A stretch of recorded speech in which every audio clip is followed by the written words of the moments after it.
For millennia, human societies were all about civilizations popping up in fertile river valleys. They were incredible, for sure.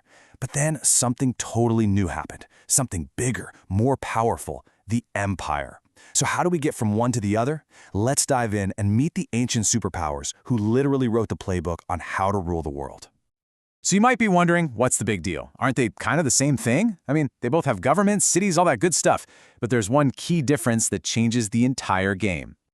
And that difference comes down to one simple, powerful word: conquest. See, an empire doesn't just grow on its own. It goes out and actively takes over other places, other peoples, and rules them. It's a political machine built by one group dominating a whole bunch of different nations. Right. So for literally thousands of years, civilizations pretty much kept to themselves. And then everything changed.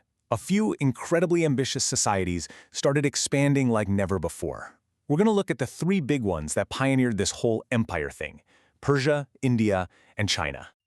First up, Persia. You can think of these guys as the original innovators, the ones who created the blueprint for how to run a massive, multicultural empire and actually make it work. So what was their secret sauce? Well, it started with a seriously disciplined and powerful army. Under legendary leaders like Cyrus and Darius, elite troops, including the famous 10,000 immortals, helped Persia swallow up a mind-boggling amount of territory.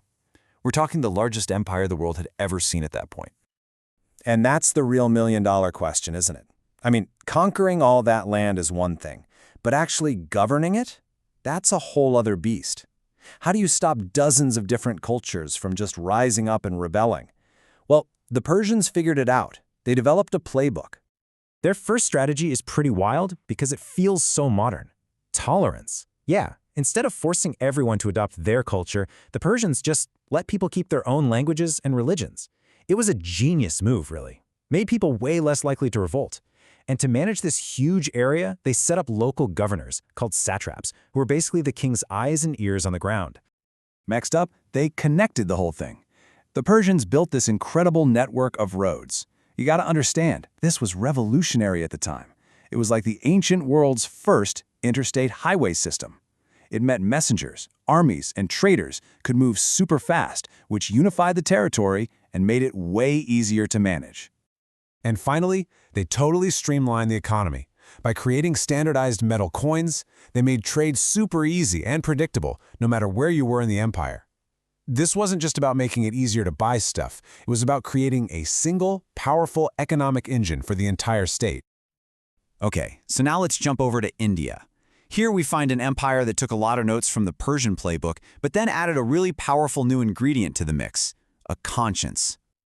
Our story starts in 321 BCE with a guy named Chandragupta Maurya. He founded the Mauryan Empire, and you can tell he was paying attention to what Persia was doing. He copied their strategy of splitting up the empire into provinces that were run by local princes who all answered to him. But then the story takes this really dramatic turn with his grandson, a ruler named Ashoka. He starts out as a brutal conqueror, but then something happens that completely changes him, and his entire empire along with him. So Ashoka starts off as a classic warrior king, winning battle after battle.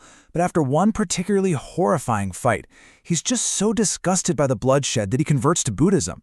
And this wasn't just some private thing. It totally changed how he ruled. He brought in policies of nonviolence and tolerance, even carving these new rules onto giant stone pillars all across the empire. And this had a huge impact, helping spread Buddhism way beyond India. And this kind of imperial stability led to some incredible breakthroughs.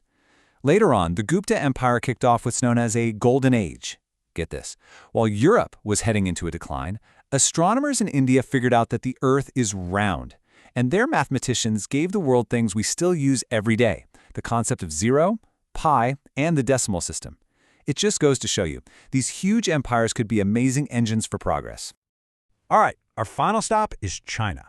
This was an empire that perfected a totally different but just as powerful tool for keeping control: an amazingly organized and efficient government machine. Now, to get China, you first have to get the dynastic cycle. This was the core belief that a ruling family had something called the mandate of heaven, basically the god's permission to rule. But they could lose that mandate if they got corrupt or disaster started happening.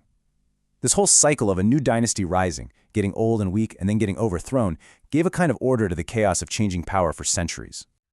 So how'd they actually run this massive country? The Han Dynasty came up with a world-changing idea, the civil service exam. If you wanted one of the thousands of government jobs, it didn't matter who your dad was. You had to pass a super tough exam based on the teachings of Confucianism. This created this highly educated bureaucracy based on merit, not birth, a truly revolutionary concept. And like the other empires we've seen, China was a powerhouse of innovation. They perfected the art of making silk, a secret so valuable it made them incredibly rich.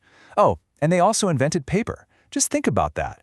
Suddenly, books became way cheaper, and knowledge could spread like wildfire, boosting literacy for everyone. So we've looked at 3 very different ways to build an empire. But in the end, maybe the greatest legacy of these superpowers wasn't just how they ruled their own lands, but how they accidentally ended up connecting the entire ancient world. And that connection has a famous name, the Silk Road.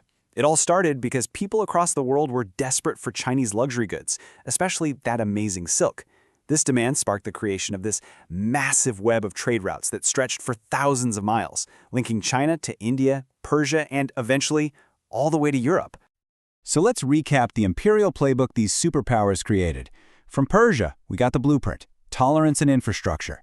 From India, we got a radical new idea, imperial morality and conscience. And from China, we got the genius of a merit-based bureaucracy. Each one was a critical piece of the puzzle of how to rule. Which leaves us with one last really tough question. There's no doubt these empires brought stability, amazing innovations, and connected the world. But all of that progress was built on a foundation of bloody conquest.